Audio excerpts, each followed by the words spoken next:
Assalamualaikum warahmatullahi wabarakatuh. Alhamdulillah, segala puji bagi Allah, wassalatu wassalamu ala rasulillah. Salat dan salam semoga senantiasa tercurahkan untuk baginda Nabi kita Muhammad alaihi salatu wassalam, untuk keluarga beliau, untuk istri-istri beliau, untuk putra-putri beliau, dan untuk seluruh sahabat Nabi. Semoga Allah meridai kita bersama mereka. Amma ba'd, ahibati fillah, ana bersyukur, berterima kasih bisa bersua bersama kawan-kawan yang mungkin sehari-harinya sibuk mengurusin banyak pekerjaan yang berkaitan dengan umat ini. Sejatinya kalau bicara pelabuhan menjadi tempat masuknya berbagai macam hal dari luar ke negeri kita untuk memiliki tanggung jawab yang begitu besarnya. Semoga Allah Azza wa Jalla menjaga kita untuk senantiasa taat dan patuh kepadanya. Bicara perjuangan terakhir, terkadang kita ini udah lelah menjalani hidup, bosan dengan kondisi yang ada, yang kita melihat banyak orang yang susah, mungkin tempat kerjaan mereka ditutup, atau mereka sendiri sudah di PHK atau dirumahkan.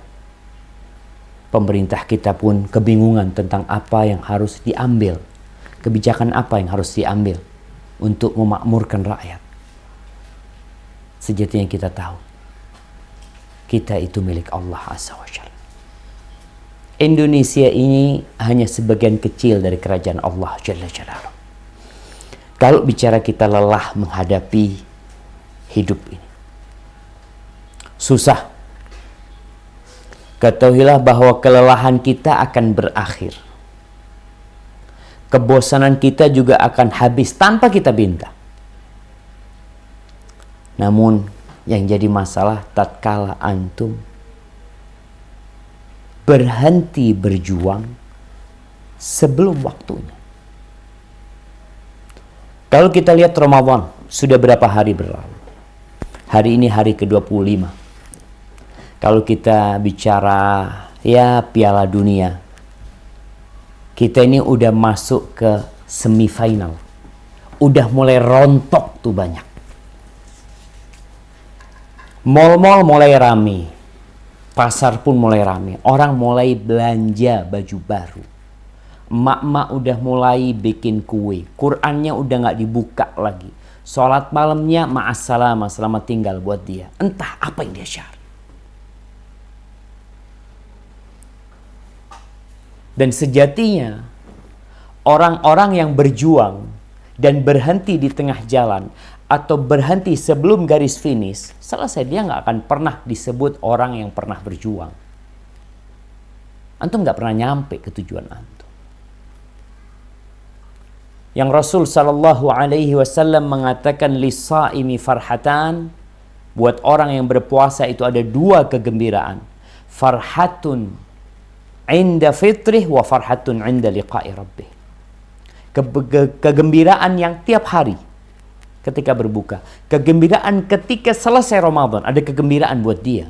Dia telah berjuang sampai selesai 29 hari atau 30 hari Ramadan, alhamdulillah. Siang harinya dia berpuasa, malam harinya dia hidupkan dengan ibadah kepada Allah Azza wa Jalla. Ini kegembiraan buat dia. Tapi mereka yang berbuka sebelum waktunya, nggak ada kegembiraan buat dia. Wallah, hati ana seperti diiris-iris. Kadangkala ana pagi hari naik motor ke tempat ibu ana, berhenti di lampu merah. Di sebelahnya ada warung. Tiap hari ana lewat warung itu. Ada kelompok manusia yang menikmatin sarapan sambil merokok. Ana sampai bingung. Mereka berjuang untuk mengais rizki sampai berkeringat, sampai hitam kulit mereka, hanya untuk mendapatkan beberapa puluh ribu, beberapa ratus ribu. Habis-habisan perjuangan mereka. Tapi Ramadan nggak ada perjuangan sama sekali. Dia tunduk dan patuh kepada hawa nafsu. Ahibati fillah, yang kita buru itu, anak tadi sempat ngelihat mobil-mobil yang paling mahal, jemaah. Ada satu mobil namanya Bugatti Le Future Noir. Ini harganya 18,7 juta US dollar. Kira-kira 278 miliar. Yang antum perjuangkan bukan itu. Kita lihat orang hanya untuk mobil Avanza, dia mati-matian berjuang. Dia menabung bertahun-tahun. Yang kita perjuangkan ini bukan sekelas mobil tadi, Bugatti yang harganya 18,7 juta US dollar.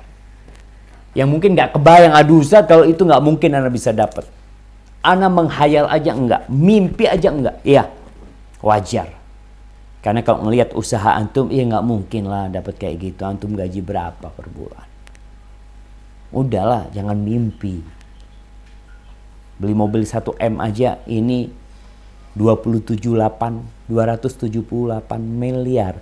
Mungkinkah engkau mimpi untuk mendapatkannya? Lah, anak ketika ngelihat gambarnya tadi, anak nggak kebayang, kepingin aja nggak? Kenapa? Nggak mungkin. Buat anak nggak mungkin anak dapat mobil itu.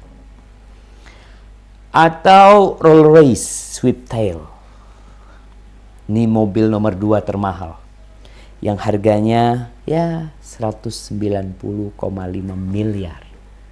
Ana juga nggak mau ngelihat aja, nggak, sudah lah. Tapi yang kita perjuangkan ini jemaah, yang tadi kita bicara perjuangan terakhir yang harus sampai selesai, itu yang tidak pernah dilihat oleh mata, yang tidak pernah didengar oleh telinga, yang tidak pernah ada dalam bayangan antum. Pikiran antum, hati antum gak kebayang antum. Yang kita cari ini apa?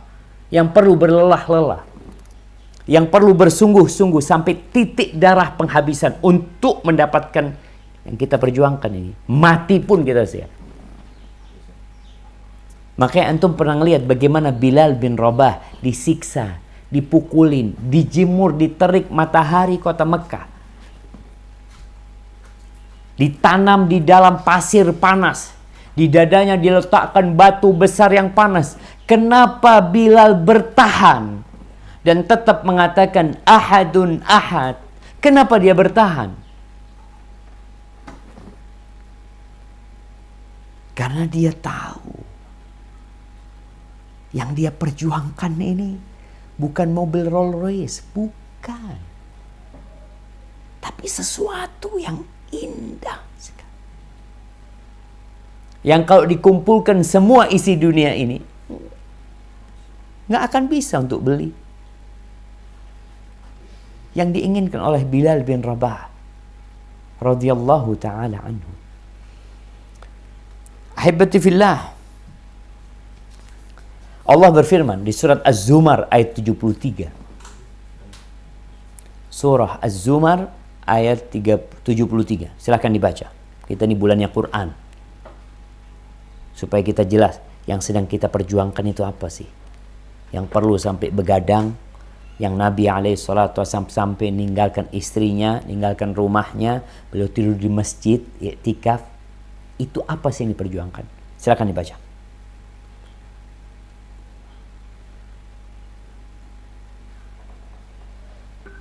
A'udzubillahi minasyaitonirrajim.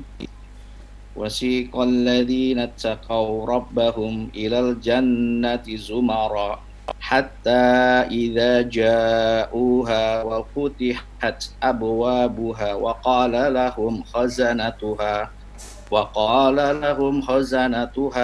salamun alaikum tibtum fadkhuluha khalidin. Artinya, dan orang-orang yang bertakwa kepada Tuhannya diantar ke dalam surga secara berombongan, sehingga apabila mereka sampai kepada surga dan pintu-pintunya telah dibukakan, Penjaga-penjaganya berkata kepada mereka, kesejahteraan dilimpahkan atasmu, berbahagialah kamu, maka masuklah, kamu kekal di dalamnya. Jamaah, itu yang ditawarkan. Khalidin, kekal di dalamnya. Masuk dengan penuh keselamatan, tiptum, selesai sudah. Keringat yang terkucur, dahaga yang dia rasakan, kelelahan yang dia lewatin selama hidup ini hilang semuanya tatkala dikatakan kepada mereka, tiptum fadkhuluha khalidin. Bukan 100 tahun merasakan kenikmatan, bukan 200 tahun merasakan kenikmatan. Kalau antum dikasih nikmat tadi mobil Rolls Royce, selama 100 tahun antum menikmatinya, itu pendek jamaah. Antum akan tua, antum akan butuh supir, antum gak bisa lagi bergerak dengan mudah. Tapi nanti surga Allah Azza wa Jal, khalidin, kekal selama-lamanya, gak ada capek lagi. Di dalam hadis yang diriwayatkan oleh Imam At-Tirmidzi, Abu Hurairah radhiyallahu taala anhu meriwayatkan, qulna ya Rasulullah, kami pernah berkata kepada Nabi alaihi salatu wasallam, al-jannah ma bina'uha. Surga itu bangunannya dari apa, Nabi sallallahu alaihi wasallam? Kalau antum baca berita ada rumah termahal di dunia, anda ngelihat ada rumah yang harganya hampir 1 T mungkin, 400 atau 500 miliar. Ya, kebayang rumah itu indah. Apa yang ditawarkan oleh Allah Azza wa Jalla? Nabi menjelaskan tentang rumah yang di surga. Labinatun min fiddah wa labinatun min dhahab. Batu batanya, batu bata bangunannya. Anggap antum bayangkan kalau bangunannya itu seluas ya 10 kali 10 meter, 100 meter. Itu butuh berapa batu bata? 1 batu bata dari perak, 1 dari emas. Terus disusun seperti itu batu batanya. Wa milatuhal mis al-adfar, yang melengketkannya bukan semen, bukan tanah. Sehingga kita lihat kalau tanah akan ada kelihatan antara batu bata itu nggak nempel, ada jarak. Tapi tatkala dari misk, dari parfum, lemnya itu dari parfum, nggak perlu lagi pewangi ruangan, nggak ada. Jadi lem yang melengketkan 1 batu bata, di atasnya batu bata lagi, terus nempel dari misk.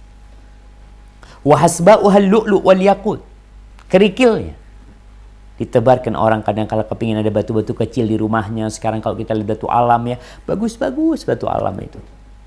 Ada 1 kantong yang 1 juta, 2 juta, 3 juta, ada yang 10 juta mungkin. Nanti di surga, kata Nabi alaihissalatu wassalam, al-lu'lu' wal yaqut, mutiara dan permata, itu kerikilnya. Wa turbatuha za'faran, tanahnya tumbuh za'faran. Zafran yang sekarang kita lihat berapa per gramnya dijual tuh jamaah. Nanti di tanahnya itu yang menghiasinya jamaah. Man dakhalaha yan'am wa la ya'as, yang masuk nggak ada susah, nggak ada lagi capek, nggak ada lagi sulit, sedih, nggak ada. Wa yukhallad wa la yamut, dan mereka kekal, nggak ada kematian. Ya kita kan suruh jaga diri. Nah nanti di surga yukhallad wala yamut, kekal selama-lamanya, nggak ada mati. Mati pun sudah dimatikan. Cerita kematian, mati pun sudah dimatikan. La tabla thiyabuhum wala yafna syababuhum, pakaian mereka nggak pernah menjadi kusam, nggak ada. Dan masa muda mereka nggak pernah hilang. Umur mereka semuanya 33 tahun. Kadangkala di dunia antum kapan jadi manajer? Jadi GM kapan? Ya udah umur 40, 43, 50, 60. Udah nggak bisa menikmatin kesuksesan antum. Antum dikasih harta yang banyak tapi makan antum cuma satu piring. Bahkan udah milih. Nggak semuanya bisa dimakan. Masuk ke restoran Padang, dihamparkan semua makanan. Antum nggak bisa makan semuanya. Sedangkan di surga, yang kita bicara perjuangan terakhir, yang kita perjuangkan ini, masa muda yang tidak pernah habis. Orang sekarang suntik, supaya awet muda. Karena tahu akan tua, akan renta. Sedangkan di surga nggak ada awet muda, nggak perlu pakai suntik wala apa. Antum akan muda selama-lamanya. Itu rumahnya tuh. Orang kadangkala tinggal di rumah, dia punya tenda, dia punya halaman luas sekali rumahnya, dia punya tenda.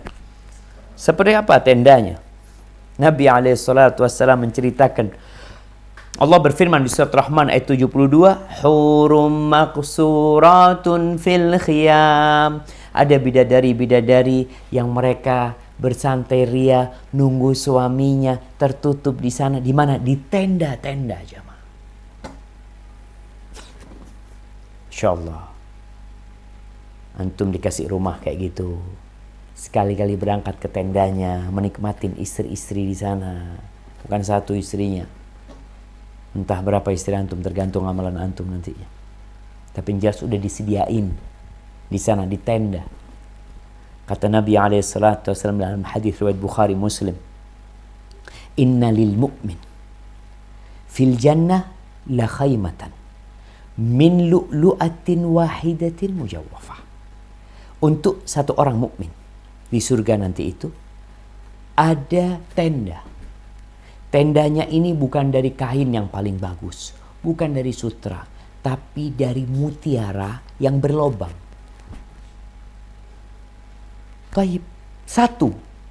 Bukan mutiara kalau sekarang orang-orang manik-manik mutiara dibikin ya, disusun ya, orangnya akhirnya jadi tenda, bukan. Dari satu mutiara yang berlobang. Tuluha situna milan. Panjangnya, diameternya ini jamaah, Ana sampai bingung ngitungnya gimana. 60 mil. 60 mil. 1 mil anggap 1,5 kilo. 60 mil jemaah. Kira-kira 90 meter diameter. 90 kilometer. Makanya katakan tadi nggak kebayang. Nggak pernah terdengar orang, cerita, nggak ada. Di surga cuma ini. Lil mu'min fiha ahlun, di tenda itu ada banyak istri-istri dia. Buat satu orang ini banyak tuh. Yatufu alaihimul mu'min fala yara ba'dhum ba'dha. Ini antum ke sana menikmatin istri antum yang satu, pindah lagi ke istri yang sana, pindah lagi ke sana, mereka nggak saling melihat ya. Ini yang halal, tapi harus berjuang. Bukan akhirnya antum berangkat ke pelacur. Coba sana, coba sini. Dalam kondisi antum ketakutan melakukan dosa. Dan diawasi oleh Allah Azza wa Jalla. Itu yang kita perjuangkan. Wanita-wanita yang indah. Subhanallah. Itu rumah, itu tenda. Istananya kayak apa? Orang pengen punya villa. Dia punya rumah. Kita lihatlah di dunia bagaimana ambisi manusia. Kepingin punya villa dia. Masya Allah. Walaupun villanya sebulan sekali belum tentu dia kunjungin. Allah sebutkan di surat At-Taubah. Ayat 72. Nah, silahkan. Surat Taubah ayat 72. Bismillahirrahmanirrahim. Wa'adallahu al-mu'minina wal-mu'minati jannatin tajri min tahtihal anhar min tahtihal anharu khalidina fiha wa masakina tayyibatan fi jannati adn wa ridwanum minallahi akbar dzalika huwal fawzul azim. Allah menjanjikan kepada orang-orang mukmin, laki-laki dan perempuan, akan mendapatkan surga yang mengalir di bawahnya sungai-sungai. Mereka kekal di dalamnya dan mendapat tempat yang baik di surga Aden.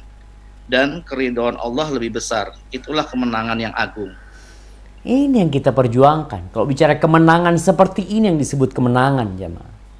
Kalau sekedar menang lomba lari, lomba motor, lomba ini, lomba itu, pertandingan ini, pertandingan itu, dapat apa antum? Dapat medali. Udah. Setelah itu, antum akan tua, pensiun, masih harus bekerja. Sedangkan Allah menjanjikan, Masya Allah, tempat tinggal yang di situ ada sungai-sungai yang mengalir. Bukan air. Ada air. Ada madu. Ada khomer. Dan ada susu. Sungainya isinya itu. Dan Allah janjikan hal ini. Plus keridhaan Allah Azza wa Jalla. Allah ridho kepada engkau sabar, dikasih musibah, dikasih kewajiban, puasa, disuruh sholat, ridho. Wallahi jamaah.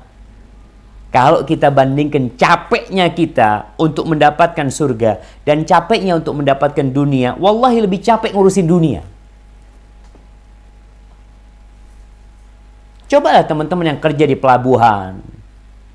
Harus keluar rumah jam berapa dia keluar rumah. Pulang jam berapa? Berapa hasilnya? 8 jam bekerja. 10 jam bekerja. Untuk Allah Azza wa Jalla, tak terlalu banyak yang diminta. Ada sholat 5 waktu. Puasa nggak tiap hari. Puasa cuma sebulan dalam setahun. Sisanya antum bebas nggak puasa.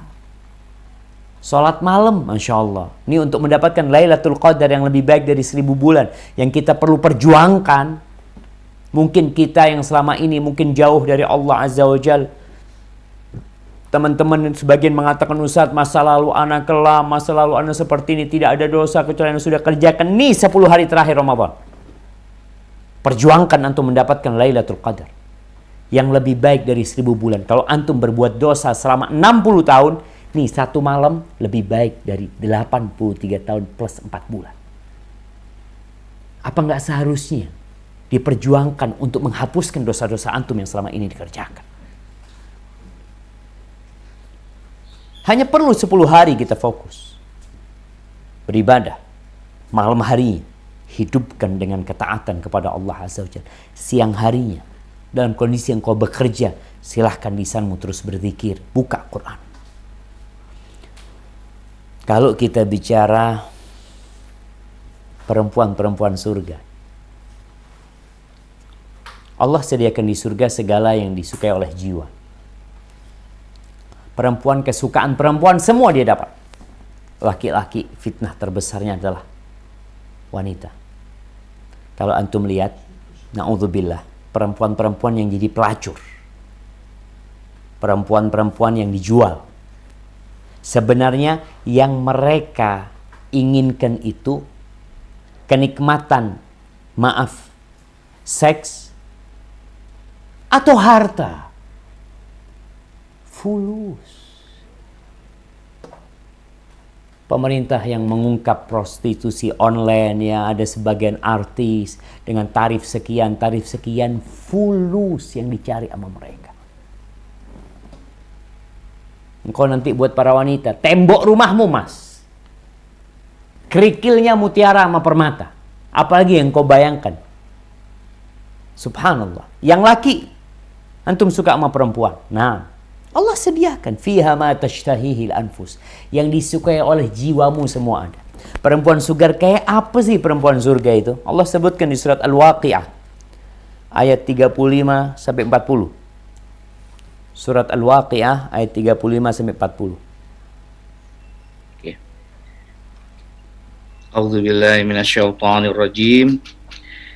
Inna ansha'nahun Inna ansha'nahunna insya'a faja'alnahunna abkara urban atraba li ashabil yamin thullatun minal awwalin wa thullatun minal akhirin wa ashabus Cukup. shimal. Hasbuk. Barakallahu fikum. Dibaca artinya. Kami menciptakan mereka bidadari-bidadari itu secara langsung. Lalu kami jadikan mereka perawan-perawan yang penuh cinta dan sebaya umurnya untuk golongan kanan. Segolongan besar dari orang-orang yang terdahulu dan segolongan besar pun pula dari orang-orang kemudian. Barakallahu fikum. Kita kepingin masuk ke sini.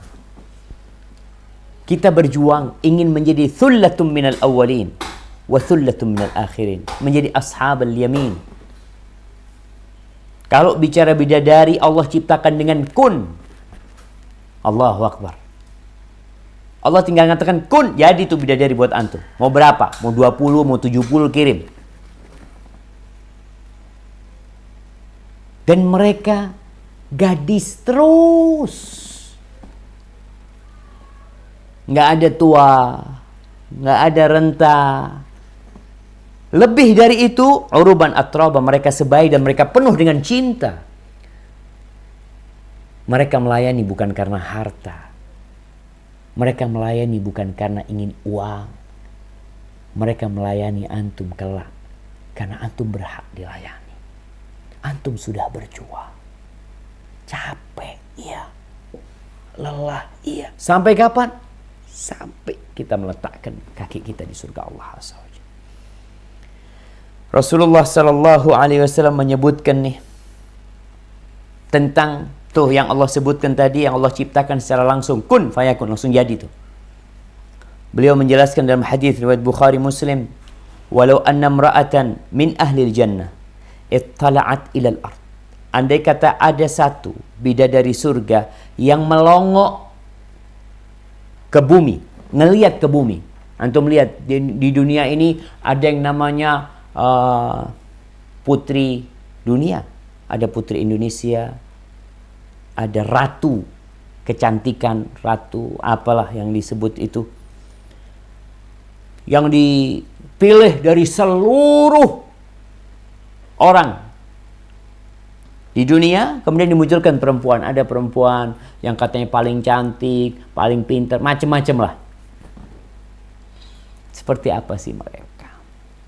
Allah sebutkan kalau yang di surga itu azwajun mutahhara.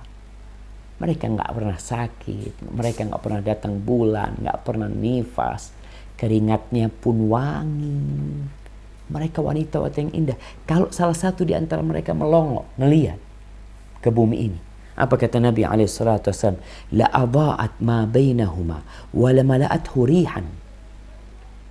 Bumi yang gelap jadi terang.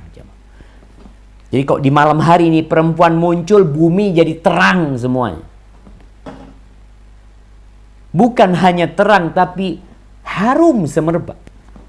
Wala nasifuha ala ra'siha khairun minad dunya wa ma fiha. Kita ngelihat Allah subhanallah ya, ratu dunia itu. Kita lihat biasanya dipakein mahkota. Mahkota itu berapa sih harganya? Berapa jemaah? Kira-kira mahkota yang dipakai sama ratu cantiknya berapa itu? 1 triliun harganya? 1 triliun? Enggak. 1 miliar? Mungkin 1 miliar. Mungkin 10 miliar. Kau tahu yang dipakai di atasnya, kerudung yang dipakai di atasnya, kepala bidadari ini khairun minad dunya wa ma fiha. Nilainya lebih baik dari dunia dan isinya. Jadi kalau semua isi di dunia ini, emasnya dikumpulkan, permatanya dikumpulkan, untuk beli kerudung yang dipakai bidadari nggak cukup. Nggak cukup. Bisa antum bayangin, nih istri antum pakai sesuatu yang antum lihat dunia, ya Allah. perlu perjuangan jamaah. Nabi SAW menjelaskan dalam hadis riwayat Bukhari Muslim, Inna awwala zumratin tadkhulul jannah ala suratil qamar lailatul badr. Nanti itu golongan pertama yang masuk surga. Kan masuk surganya beda-beda. Ada golongan pertama, ada golongan kedua, biqadri amali, sesuai dengan amalannya dan tentunya rahmat Allah yang menentukan hal itu.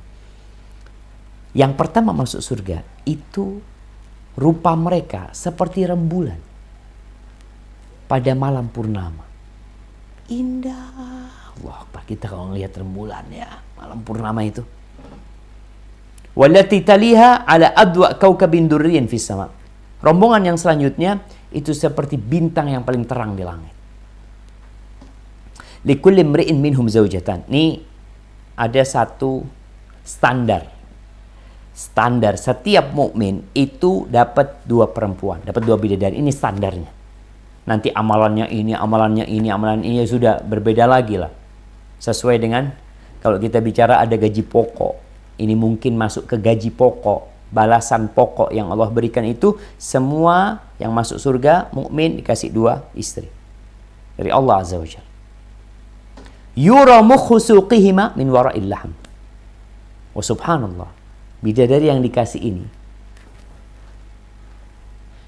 sumsumnya itu jamaah, sumsum tulang kakinya itu bisa terlihat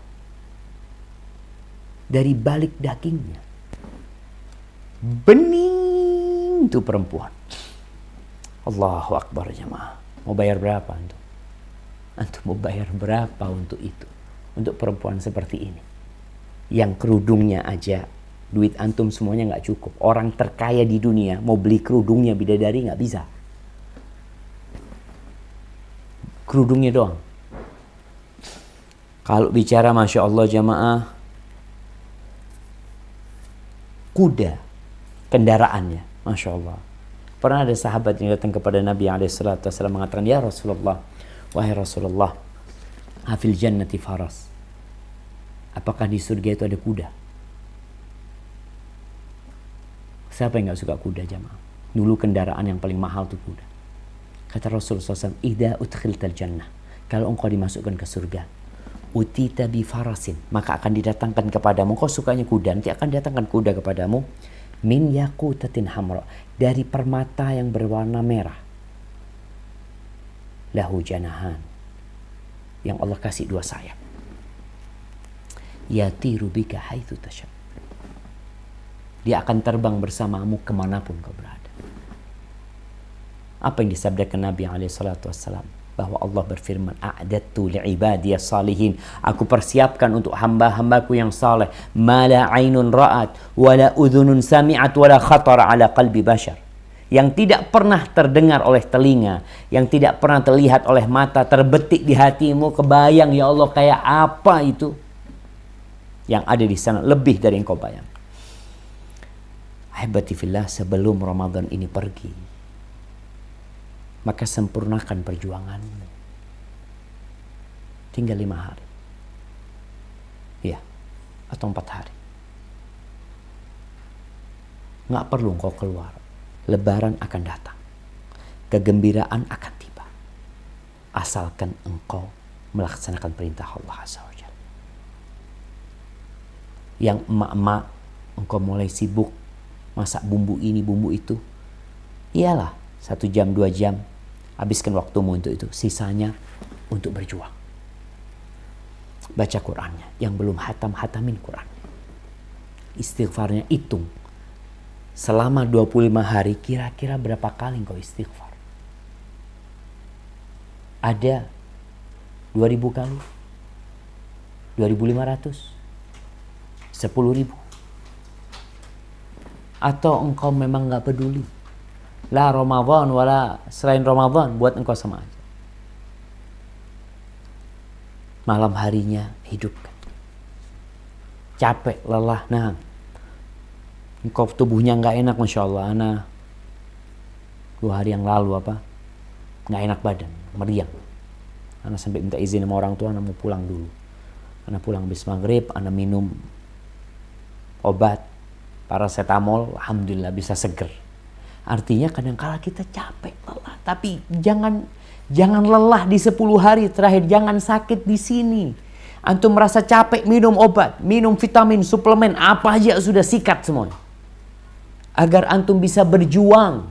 Karena waktunya nggak lama, jemaah. Ketika pergi, wallahu alam akan balik lagi atau tidak. Keluarkan semua tenagamu. Lihatlah kuda pacu itu kalau sudah hampir garis finish, Masya Allah ya.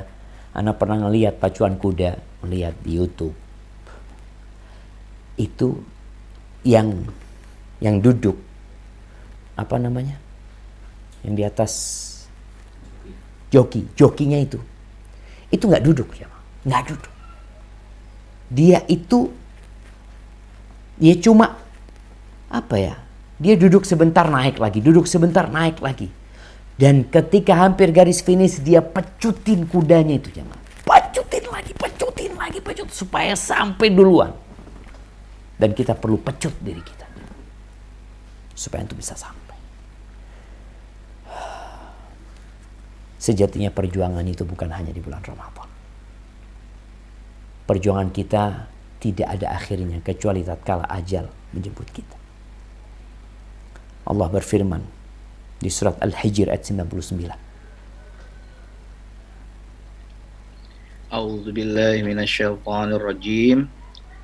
Wa'bud rabbaka hatta ya'tiyakal yakin. Dan sembahlah Tuhanmu sampai yakin ajal datang kepadamu. Nah, kita ini beribadah sebagaimana antum bekerja. Antum gak pernah berhenti. Antum lihat dari antum. Mulai umur berapa bekerja? Ada yang 15, 16, 17, ada yang 20. Sekarang sudah 40 tetap bekerja. 50 tetap bekerja. Pensiun tetap kepikiran untuk bekerja. Buka usaha ini, buka usaha ini. Terus manusia itu ingin bekerja untuk dunia. Sedangkan untuk akhirat kadangkala dia malas.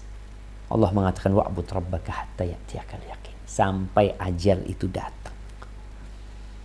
Dan ketahuilah bahwa kita akan terus digodain oleh setan.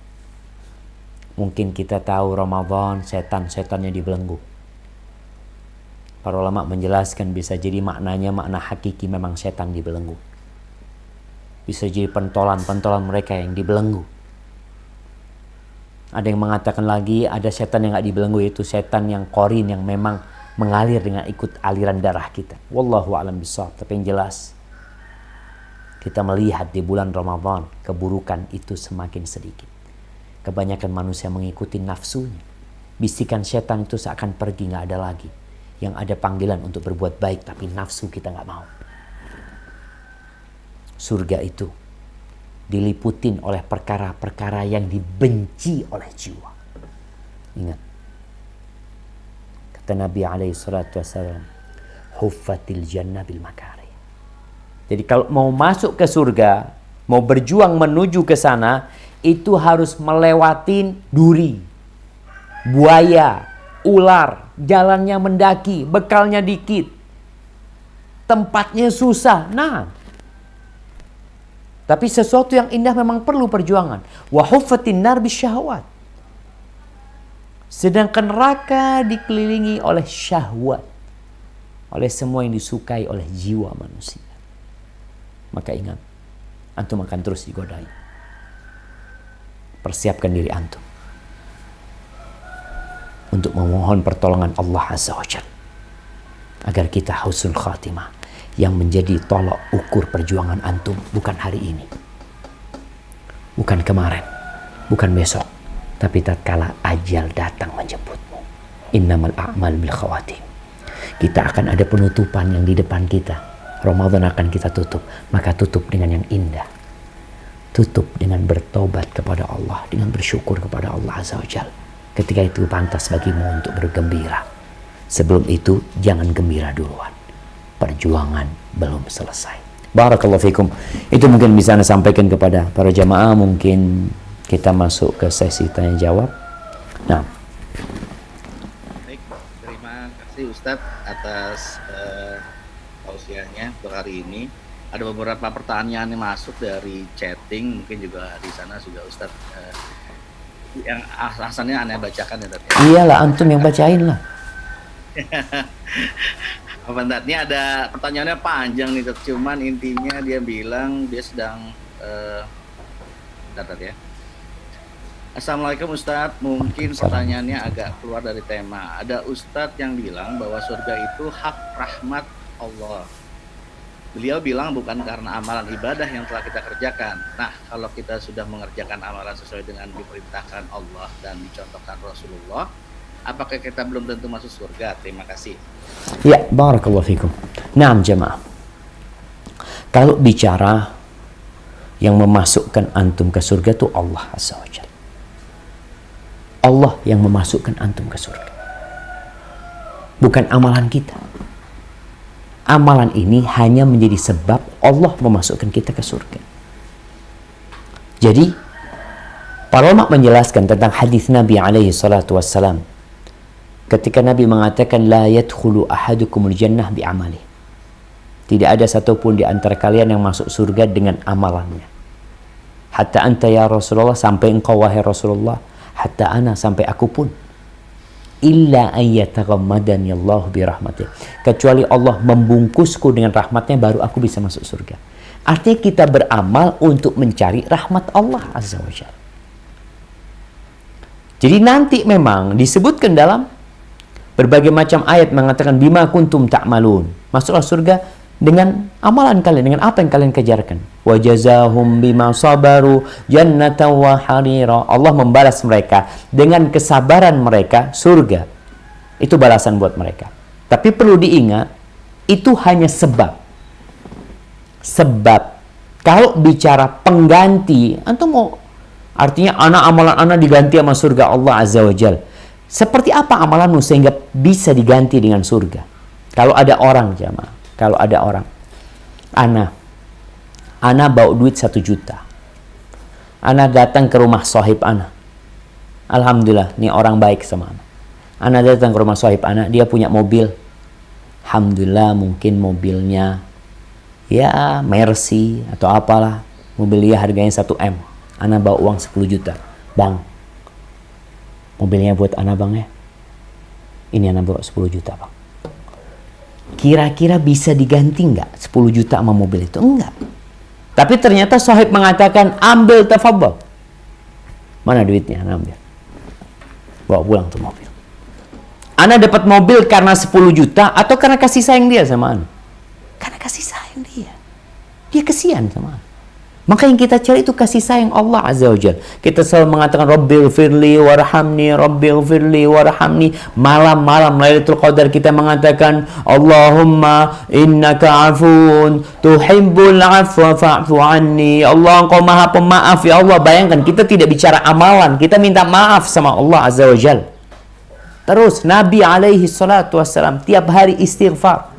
Beliau salat sampai bengkak kakinya mencari rahmat Allah Azza wa Jalla. Artinya kita beramal, iya kita diperintahkan untuk beramal. Ini sebab. Tapi kalau bicara masuk surga, dimasukkan surga itu siapa yang memasukkan? Allah Azza wa Jalla. Pekerjaannya menjadi sebab. Allah akan melihat. Oh, pekerjaan antum Masya Allah. Baik, silahkan masuk surga. Masuk surganya karena rahmat Allah Azza wa Jalla. Makanya kadang-kala kalau kita dengar cerita ada seorang pelacur yang memberi minum seekor anjing, pelacur. Lalu Allah masukkan ke surga. Apakah memberi minum seekor anjing itu amalan yang remeh jamaah? Bisa memasukkan ke surga karena Allah sayang sama dia. Allah kasih karena keikhlasan dia tatkala dia mengambil itu air kemudian diberikan kepada seekor anjing. Kita diberikan untuk beramal, terus beramal. Makanya ketika beramal haraplah rahmat Allah Azza wa Jalla. Haraplah surga Allah Azza wa Jalla yang termasuk rahmatnya. Hadza wallahu a'lam bissawab. Ada beberapa pertanyaan lagi. Ustadz, di saat malam Lailatul Qadar, apakah ibadah wajib dan amalan sunnah seperti sholat isya, tarawih, serta subuh dan zikir pagi atau sodako sebelum waktu syuruk mendapat hitungan pahala Lailatul Qadar? Karena para pegawai harus masuk kantor paginya dan susah untuk begadang. Nah jamaah, antum urusan dunia kalau suruh lembur sama bosnya. Suruh di laut 3 bulan di laut, tinggalkan keluarganya, tinggalkan istrinya. Untuk Lailatul Qadar antum mau santai biasa-biasa aja carinya, artinya seperti hari-hari biasa. Ya nggak bisa seperti itu. Antum mau meraih sesuatu yang besar terus santai, tetap seperti hari-hari biasa. Terus gimana kerja? Bismillah. Tadi Anda sampaikan antum perlu minum suplemen. Kalau perlu minum obat, minum obat. Kalau bicara obat kuat nih, malam-malam Lailatul Qadar minum obat kuat supaya kuat antum ibadah. Maka kalau bicara, apakah orang kalau ibadah, ya kita tiap hari sholat maghrib, kita tiap hari sholat isya. Apakah berarti semuanya mendapatkan Lailatul Qadar? Kalau bisa seperti itu aja bisa mendapatkan Lailatul Qadar, artinya santai seperti biasa aja kita ibadahnya. Kenapa Nabi SAW sampai iktikaf 10 hari full? Berarti memang perlu perjuangan. Antum perlu menunjukkan kalau antum sedang berburu Lailatul Qadar. Makanya harus ada perbedaan. Kalau antum dapat Lailatul Qadar, Masya Allah, semua amalannya akan lebih baik dari 1000 bulan. Mau sholat maghribnya, mau sholat isya'nya, mau zikirnya, mau ngajinya, mau sholat malamnya. Lebih baik dari 1000 bulan. Itu malam lebih baik dari 1000 bulan. Terus antum biasa-biasa aja. Kalau bicara ngantor, bismillah. Kalian harus ngantor. Tapi malam harinya, antum tinggal manfaatkan waktu. Handphone antum taruh. Ba'dal isya taruh handphone. TV-nya matikan. Suasana rumah bikin antum mau ibadah. Tidur nggak diranjang sudah. Kalau nggak bisa iktikaf di masjid, tidur di rumah di karpet. Sambil terus berzikir. Baca subhanallah bihamdi subhanallah. Sebentar tidur. Ya setting jam 3. Setting jam 1 bangun. Sholat. Artinya kita harus bedakan jamaah. Lailatul Qadar ini cara mendapatkannya perlu perjuangan. Jadi bukan yang penting anak sholat tarawih. Ya tafadhol. Antum perjuangan antum seperti itu. Ya al-ajur ala qadril masyaqqah. Balasan itu sesuai dengan kelelahan yang antum dapatkan. Maka kita perlu menawarkan diri di 10 hari terakhir ini. Untuk capek, untuk lebih lelah. Nggak apa-apalah. Tadi mungkin kondisi fisik akhirnya kurang sehat. Minum obat. Minum vitamin. Maka perlu dikencengin ibadahnya. Hadza wallahu a'lam bissawab. Ustaz. Pertanyaan selanjutnya adalah, Assalamualaikum Ustaz, bagaimana jika sedang sholat berjamaah, tertidur sejenak dan gerakan sholat tertinggal 1 gerakan? Apakah sholatnya sah? Demikian Ustaz. Nah, kalau antum ketinggalan tidur, para ulama berbicara tentang posisi tidurnya orang ketika sholat. Tidur itu membatalkan sholat. Karena orang itu nggak ketahuan dia buang hadas atau tidak. Sebenarnya bukan tidurnya, tapi karena di situ potensi dia berhadas. Posisi tidurnya bagaimana tatkala dia sholat? Ketika dia duduk umpamanya, bagaimana tidurnya orang yang duduk itu? Kalau dia tidurnya memang ya cuma sebentar terus dia bangun ya seperti itu, semoga tidak membatalkan wudhu. Tapi kalau tadi sampai ketinggalan 1 gerakan, tahu-tahu imamnya sudah sujud, dia tidak kok sudah sujud imamnya, berarti dia tidur lama, maka lebih baik dia ambil wudhu kemudian dia sholat lagi. Ada wallahu a'lam bissawab. Terima kasih Ustaz. Terima kasih atas jawabannya. Kemudian pertanyaan selanjutnya adalah, apakah dengan kita bersungguh-sungguh menghidupkan setiap malam di 10 malam terakhir Ramadan, memperbanyak baca Quran, bersedekah, beristighfar, sholat taubat, kita masih bisa mendapatkan malam Lailatul Qadar meskipun tanpa kita mengetahui ciri-ciri malam tersebut? Dan berhakkah kita mendapatkan malam itu? Terima kasih Ustaz. Barakallahu fikum. Nah jamaah, kalau bicara beribadah selama 10 hari terakhir, gimana kalau kita full ibadah? Jadi kita nggak milih-milih nih. Oh ini malam ganjil, semangat. Oh malam genap, aduh, enggak lah kayaknya nggak Lailatul Qadar, tidur ya. Besoknya oh ini malam ganjil, semangat. Bisa jadi dia nggak dapat. Karena dia berada di 10 hari ini memang harapan besarnya di malam-malam ganjil. Tapi kalau bicara Ketika seorang bersungguh-sungguh di 10 hari terakhir ini dengan hati yang bersih, karena wadah yang nampung Lailatul Qadar ini hati. Kalau hati antum penuh dengki, iri, kotor hati antum nggak bertobat kepada Allah Azza wa Jalla, nggak mampir tuh Lailatul Qadar. Kalau mampir semoga akhirnya antum jadi bertobat nanti. Artinya harus dipersiapkan hatinya yang bersih. Ibadah-ibadahnya ikhlas lillahi ta'ala semuanya. Innamal a'malu binniyat. Maka insya Allah antum mendapatkan Lailatul Qadar walaupun antum nggak tahu ciri-cirinya. Karena yang penting full di sini nih antum pasang perangkap di 10 lubang, insya Allah dapat. Tinggal memang Aisyah radhiyallahu taala anha mengatakan, ya Rasulullah, kalau aku tahu itu malam Lailatul Qadar, apa yang harus aku baca? Artinya ketika kita tahu malam itu malam yang berbeda, kita baca doa lebih banyak lagi. Allahumma innaka afun tuhibbul afwa fa'fu anna. Kalau 10 full kita semangat, insya Allah dapat Lailatul Qadar. Hadza wallahu a'lam bissawab.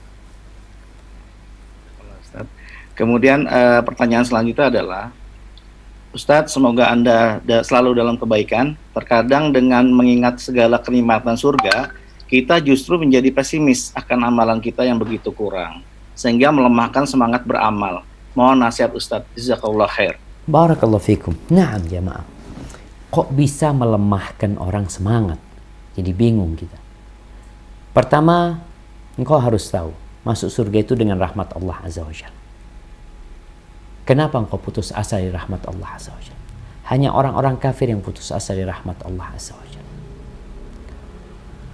Berbaik sangka kepada Allah itu amalan hati yang dituntut seorang mukmin untuk berbaik sangka kepada Allah.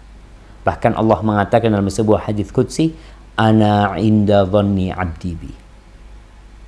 Aku tergantung prasangka hambaku kepadaku. Falyadun nabi masya. Silahkan dia berprasangka, terserah dia. Ketika antum berprasangka buruk sama Allah, tadi menjadi pesimis, kayaknya nggak mungkin Allah masukkan anak ke surga. Kok nggak mungkin? Masuk surga dengan rahmat Allah Azza wa Jalla. Tuh tadi wanita pelacur hanya memberikan minum kepada seekor anjing, masuk surga. Seorang laki-laki yang lewat di pinggir jalan kemudian melihat ada ranting yang melintang, dia singkirkan, Allah masukkan dia ke surga. Di sini yang kita perlukan adalah berbaik sangka kepada Allah Azza wa Jalla. Dan berbaik sangka kepada Allah akan memotivasimu untuk beramal. Tapi kalau ternyata engkau malas beribadah karena beranggapan nggak mungkin, berarti engkau telah berburuk sangka kepada Allah SWT. Kenapa untuk dunia engkau bersungguh-sungguh, untuk akhirat engkau santai dan malas?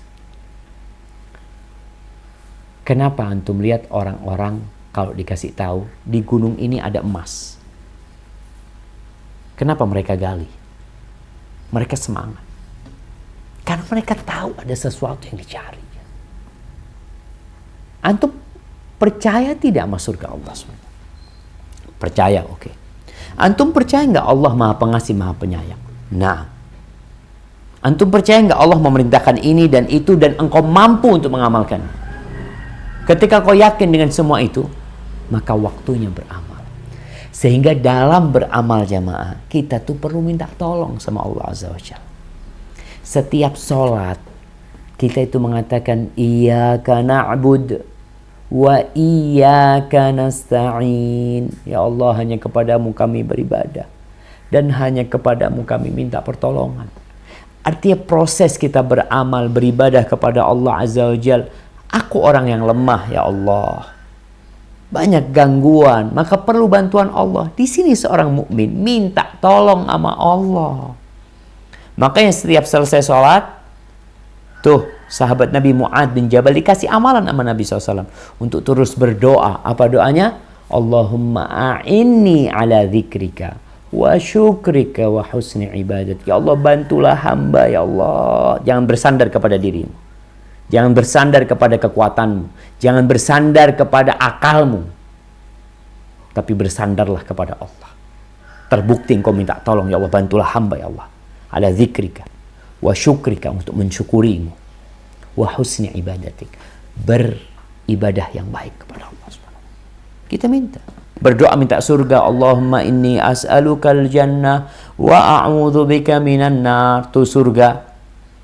Kalau ada orang yang berdoa 3 kali meminta surga, dia mengatakan, ya Rabbi adkhilhul jannah, wahai Rabbku masukkan tuh orang ke surga. Kalau ada orang yang setiap hari berdoa 3 kali, Allahumma inni a'udzubika minan nar, atau Allahumma ajirna minan nar, orang ini minta dijauhkan dari neraka, neraka itu akan mengatakan, ya Allah jauhkan dia dari aku, selamatkan dia dari aku.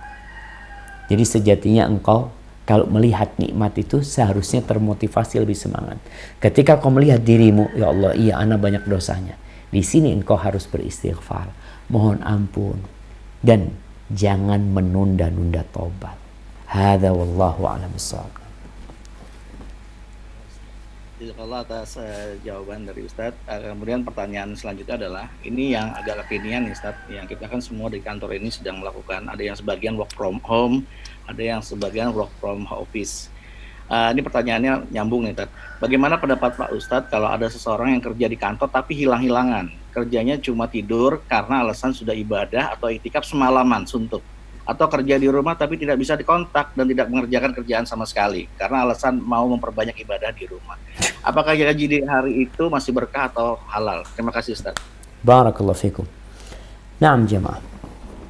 Kalau kita lihat sifat penghuni surga itu, walladzina hum li amanatihim wa ahdihim ra'un. Mereka adalah orang-orang yang menjaga amanat dan perjanjian mereka. Dijaga. Maka tatkala antum bekerja di kantor, antum punya pekerjaan, dan antum merasa tidak mampu untuk melakukan pekerjaan tersebut, dikarenakan antum mau fokus ibadah, maka silahkan antum katakan kepada kantor, afwan, hari ini anak masuk, cuma anak kayaknya nggak bisa maksimal ibadah, tolong gaji itu dipotong. Sampaikan. Jadi ada kompensasi dari sesuatu yang tidak bisa dia sempurnakan dari pekerjaan tersebut. Dia tetap harus masuk. Dia masuk, tapi karena tadi hilang-hilangan, maka dia sampaikan ke kantor. Ana mohon maaf. Ini masalah perjanjian. Karena seorang mukmin diminta untuk menyempurnakan amalan ketika dia bekerja, apalagi urusan ibadah dia dan urusan kantor dia. Silahkan dikerjakan. Maka jangan hilang-hilang, kerja di rumah tidur, fokus ibadah. Kadang-kala mereka kalau bicara fokus ibadah, jamaah, antum pikir Nabi SAW itu gimana ibadahnya sih? Beliau itu pemimpin negara, menyelesaikan urusan umat di siang harinya. Di malam harinya beliau bangun malam beribadah. Masalahnya kita ini nggak terbiasa. Itu penyebabnya. Tinggal antum biasakan diri. Makanya dari awal Ramadan sudah mulai itu. Sholat malam, bangun malamnya mulai 10 hari terakhir udah biasa. Sampai ada seorang anak SD kelas 4. Dia itu biasa bangun jam 2 malam, jam 3 malam sholat malam sampai subuh. Ditanya nih sama wartawan, adik nggak capek? Nggak ngantuk? Apa kata dia? Ya awal-awalnya ngantuk. Kata dia di kelas itu ngantuk, awal-awalnya capek. Tapi ke belakang ini udah terbiasa gitu. Jadi ala bisa karena biasa.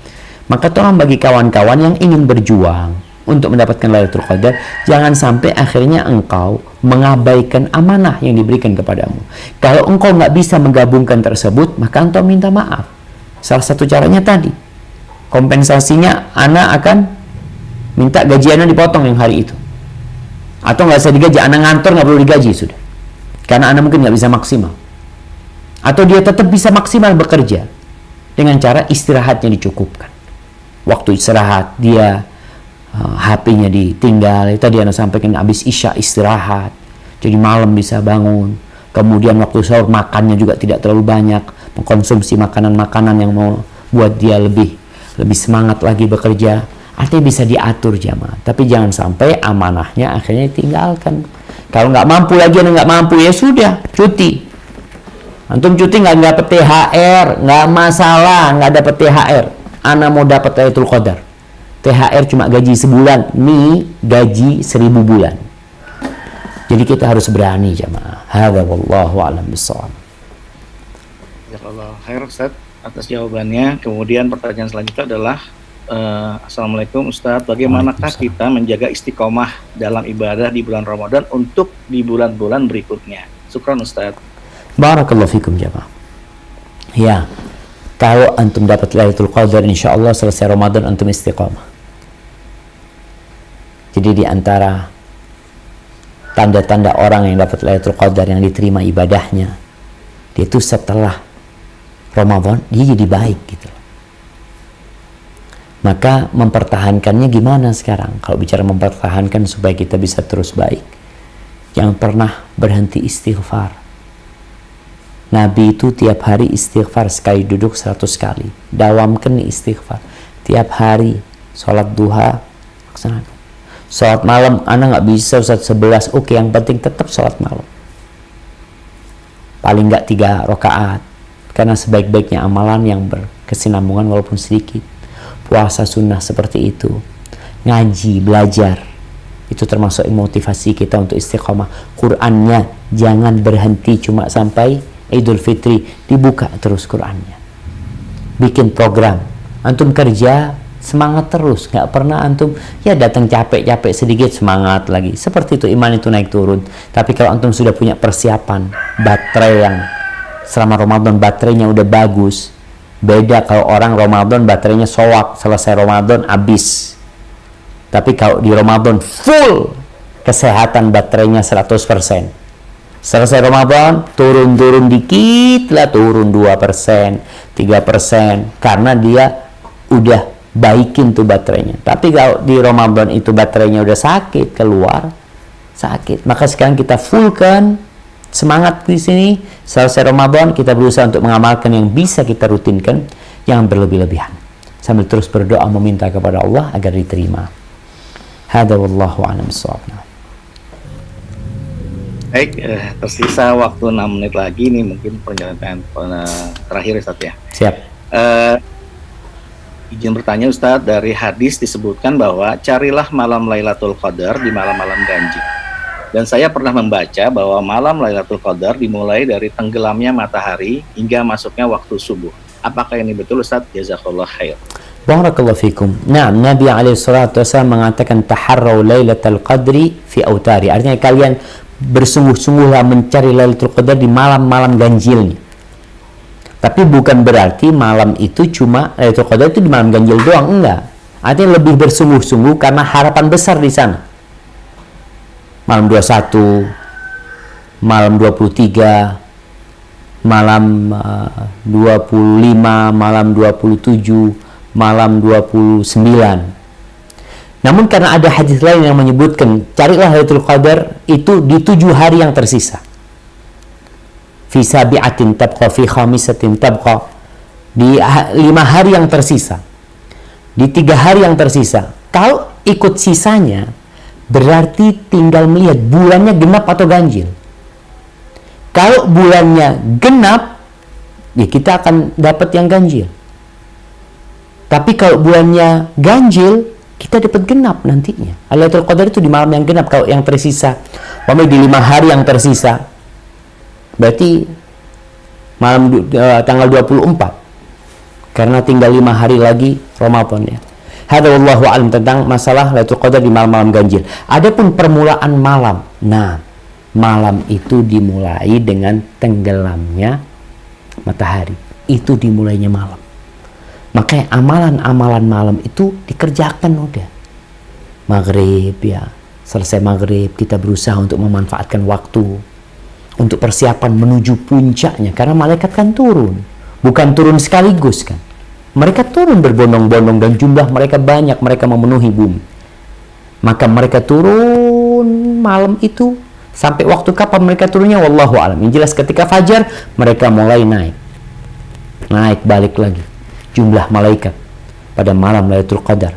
Kata Nabi SAW, ka'adadil hasa, seperti jumlah butiran kerikil di muka bumi ini. Di mana bumi itu jadi sempit dengan jumlah malaikat tersebut. Jadi bermula dengan terbitnya, dengan tenggelamnya matahari, berakhir dengan terbitnya fajar. Selesai malam. Kemudian tidur, jangan tidur setelah subuh. Makanya Nabi SAW selesai sholat subuh itu duduk di tempat sholatnya sampai fajar terbit. Sampai matahari terbit. Ketika engkau mau tidur, tidurlah setelah matahari terbit. Jangan setelah subuh langsung. Hadza wallahu a'lam bishawab. Itu yang bisa Anda sampaikan. Kurang lebihnya mohon maaf. Apabila yang Anda sampaikan benar itu dari Allah Jalla Jalaluh. Kalau ada yang salah dan kurang berkenan itu dari diri Anda pribadi. Allah dan Rasulnya terbebaskan dari kesalahan itu. Ana doakan semuanya semoga bisa dapat Lailatul Qadar, diterima amalannya dan diampuni dosa-dosanya. Baik, Ana kembalikan kepada pembawa acara. Tafadhol. Terima kasih Ustaz, jazakallah khair atas penjelasan dan tausiahnya untuk hari ini. Sebelum pengajian ditutup, Tat, mohon disimpulkan, Tat, sebelum kita berakhir. Ana suruh nyimpulkan, antum yang nyimpulkan, yang dengerin dari tadi. Ayo, antum yang nyimpulkan. Ana mau dengerin. Ustaz, Loh kok Ana enggak? Jamaahnya, hostnya, pembawa acara itu kan tugasnya moderator. Iya, setelah acara baru dia penjelasan Ustadz ini itu. Bukan Ustadznya lagi suruh nyimpulin. Ustaz. Masya Allah. Kesimpulan Ana, antum harus berjuang. Berjuanglah jemaah untuk meraih Lailatul Qadar ini. Habiskan segala kekuatanmu. Nggak apa-apa, habis-habisan orang itu. Yang namanya kuda tadi. Berlari, dipukulin dia kenceng. Nanti setelah itu delosor. Capek istirahat, nggak apa-apa. Karena memang ada waktu istirahatnya. Kita nggak lama loh jemaah. Antum nggak puasa terus, nggak sholat malam terus, nggak sebentar. Habis itu istirahat antum. Masuk Idul Fitri, antum mau sarapan apa, mau makan apa, antum pantas ketawa nanti. Pantas bergembira. Tapi kalau antum nggak berjuang, apa yang antum gembirakan ketika tidak ada hasil yang antum raih? Dan terus minta tolong sama Allah Azza wa Jal agar dikasih Lailatul Qadar. Hadza wallahu a'lam bishawab. Mungkin itu kesimpulan ana. Masya Allah, barakallahu fikum.